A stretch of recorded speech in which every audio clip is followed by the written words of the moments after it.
تو این جلسه میخوام فاصله ها تو موسیقی رو بهتون توضیح بدم. یه تعریف ساده از فاصله میشه اختلاف صدا بین دو نوت رو میگیم فاصله، که برای پیدا کردن فاصله بین دو نوت از نوت مبدأ تا مقصد به ترتیب باید همه نوت‌ها رو بشماریم. مثلا فاصله بین دو نوت دو تا سل میشه فاصله پنجم. چجوری میشه فاصله پنجم؟ از نوت دو تا سل رو میشماریم، میشه دو، ره، می، فا و سل که میشه فاصله پنجم. حالا فاصله پنجم چی؟ یه پسوندی هم داره که اینو در ادامه حالا بهتون توضیح میدم.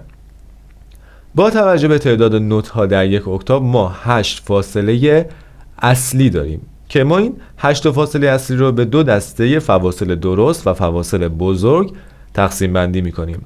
فواصل درست چه زمانی بهشون میگیم؟ فواصل یکم، فواصل چهارم، فواصل پنجم، فواصل هشتم میشن فواصل درست، اما به شرطی که فاصله ای که بینشون وجود داره نیم پرده ها و پرده هاشون به این شکلی باشه که من بهتون میگم. یعنی فواصل یکم درست اگه بخوایم داشته باشیم باید نوت همنام باشه، یعنی مثلا یک نوت دو از اکتاو 4 داشته باشیم، یک نوت دو دیگه از اکتاو 4 داشته باشیم که اینا میشه فواصل یکم، که میشه فواصل یکم درست.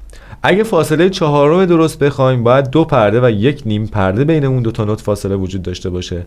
اگه فاصله 5 درست بخوایم باید 3 پرده و یک نیم پرده بینشون فاصله باشه.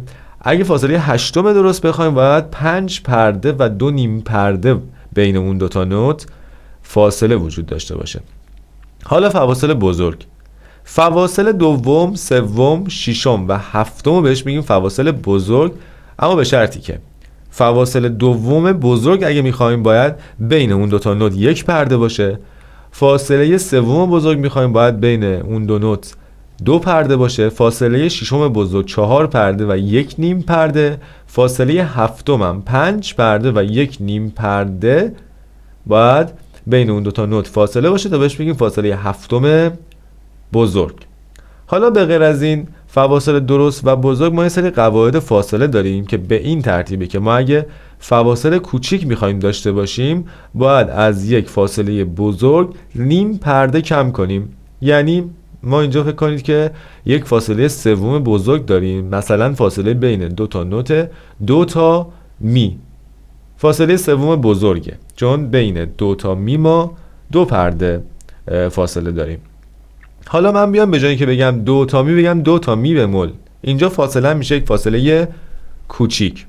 حالا فاصله افزوده چه زمانی به دست میاد؟ زمانی فاصله افزوده داریم که به فواصل بزرگ و فواصل درستمون نیم پرده اضافه کنیم، یعنی یک فاصله 4 درستی داشته باشیم که نیم پرده بهش اضافه بشه.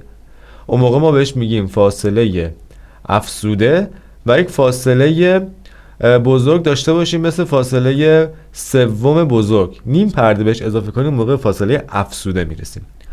حالا چه زمانی فواصل کاسته داریم؟ فواصل کاسته زمانی به وجود میاد که ما از فواصل کوچیکمون و فواصل درستمون نیم پرده دوباره کم کنیم که به فواصل کاسته میرسیم.